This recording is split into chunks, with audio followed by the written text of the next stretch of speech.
right, let's see if this works. Open butthole. It worked. That's so dumb.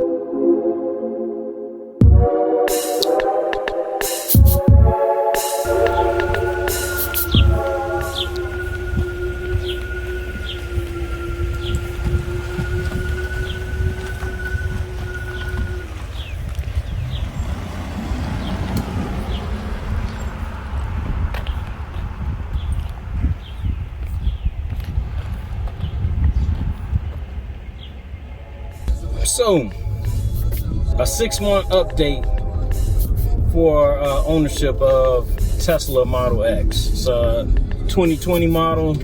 I know 2021 came out with the new plaid model with the steering wheel, the spaceship steering wheel. Ordered mine like 3 months too early before I can get that one. I put the order in July, and I took possession of the car in September.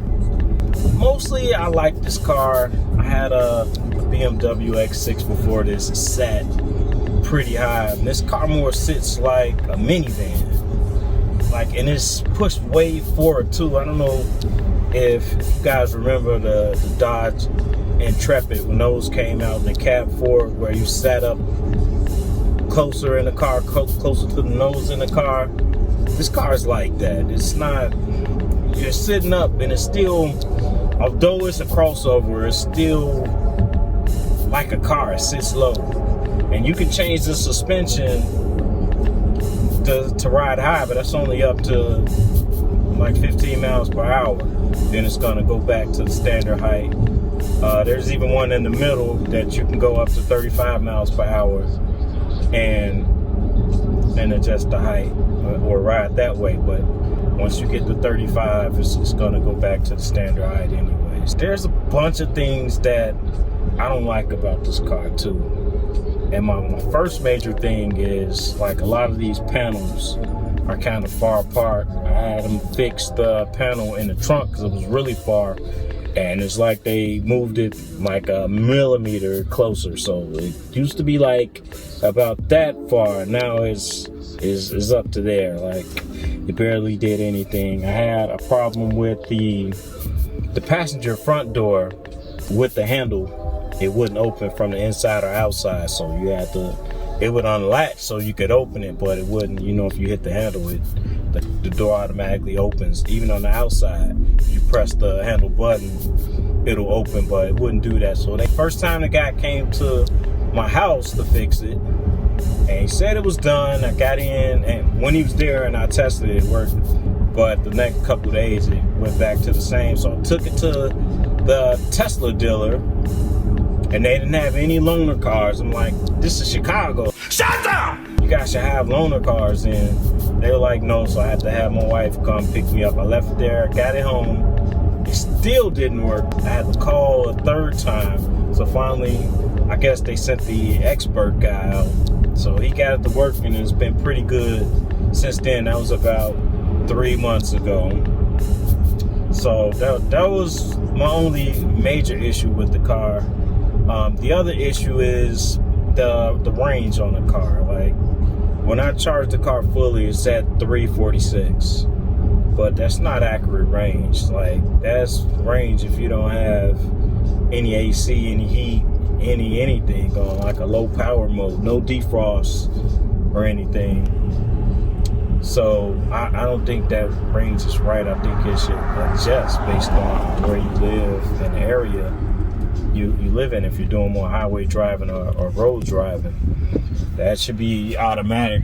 I think the car is smart enough to adjust to the way you drive it. I don't have range anxiety. Like, one time I got close to down to like maybe 12, 13 miles before I had to go find a supercharger, and that was in the dead of winter. And this is basically the long range models. I haven't noticed my light bill going up any from having this car. Like, it's not noticeable.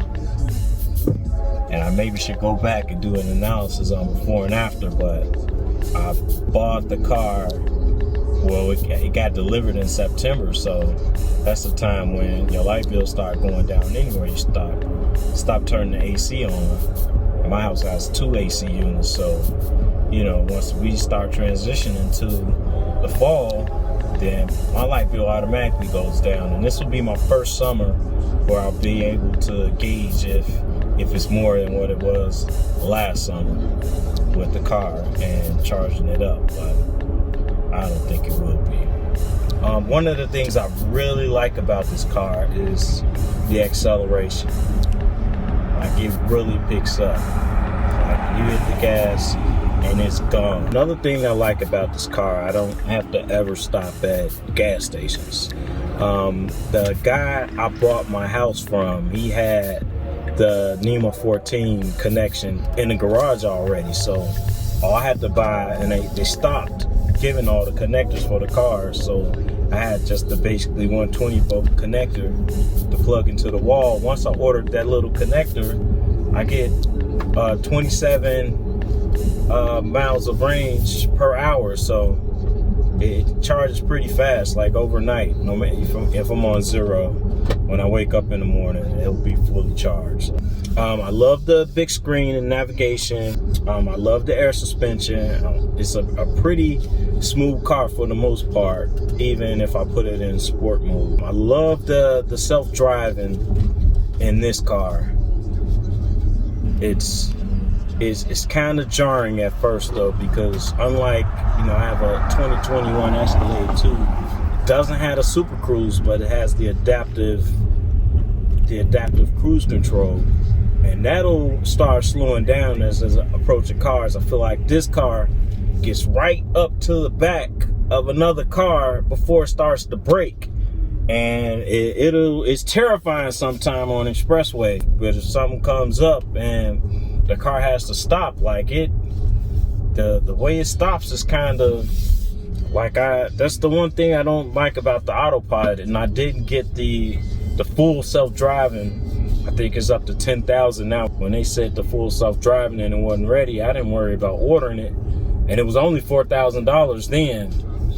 But I'm like, it's not ready, it's in beta. Who's to say it'll be ready by the time I buy the car? I figure they'll give you 3 months grace period before you can buy it, but it's jarring. I mean, I don't know if it's just me and the Chicago traffic. Shut down! But it just seems like it gets right up on the car before it starts braking. Another thing about this car that could have been better, it's not necessarily a con, is these seats. It's almost a $100,000 car. Like, they could have put better seats in this car. They're not very supportive. I had to buy an extra cushion from Amazon to sit on the bottom of the seat to make it a little more bearable, especially for a long ride. And I just feel like even with all the adjustments on the seat, I never can get it just quite right how I like it. I can mess with the seat all day, and I can never quite get it quite right. And the cushion makes it a little better, but it could have been better. It's a fairly quiet car. Like, I think for the road noise that you hear and the wind noise, it's there because you don't have that motor roar. So to cover some of it up, like, this car is really quiet. Like, just driving along, and that'll force you to hear more road noise on the car. I bought it with the 20-inch rims on it, and I ended up getting aftermarket 22-inch rims. I wasn't paying an extra $4,500 for those rims, and they only had them in black at that time. And I really don't like black rims on my cars, so I just waited. I got it. I bought aftermarket rims on eBay, the 22s, and got the tires. I think from $4,500 it went down to like $1,800 all in. And even if you don't order the 22-inch rims from Tesla and you go back, if you don't pay the $4,500 when they're building the car and you go back and buy them, it's $6,500 on the site. And that just seems crazy. Like, I can't even remember, like, since I was a teenager, putting some rims on the car. Overall, it's been an enjoyable 6 months with the car. Even just like I still pull up, and this car's been out since 2015, 2016. And when I pull up, people still ask me about it. When I left the Falcon doors up, people still seem to be amazed by it. And I don't know if the white seats that I ordered on it or not, that brings more attention to it, but people still like, oh yeah, I still get thumbs up in this car all the time. Like I get the people recognize it and want to ask me questions about it. A lot of people want to drive it. Like I'll let my neighbors drive it, my cousins, you know, if I'm out and they like, let us drive this. We never drove an electric car. I just explained the braking, how as soon as you take your feet off that gas, the car starts slowing down a little more than what you're used to. And you can cut that off, but you're going to get less range. And I kind of got used to it. That's it. That's the Tesla in a nutshell.